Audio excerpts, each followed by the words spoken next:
खांसी बड़ी पुरानी। मेरे मोहतरम भाइयों, जिसको खांसी है ना, चाहे रेशे वाली है चाहे खुश्क है, ये दवाई बना लो, वल्लाह आप मुझे ज़िंदगी भर दुआएं दोगे। 5 चीज़ें हैं।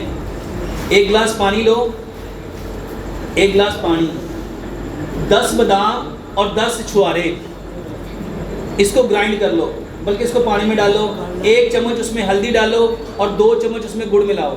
इन सारी चीज़ों को ग्राइंड कर लो। इन सारी चीज़ों को बिल्कुल ग्राइंड करके ये शेक, वाटर शेक बन जाएगा। इसको मिट्टी की हांडी में डाल के पका लो। इतना पकाओ कि 1 गिलास पानी आधा रह जाए, दवाई बन गई। इसको ठंडा करो, 1 चम्मच 2-2 घंटे के बाद मुंह में रख के चूसते रहो। 5 चीज़ें, 1 गिलास पानी है, 10 बादाम है, 10 छुआरे हैं, 1 चम्मच हल्दी है और 2 चम्मच गुड़ है।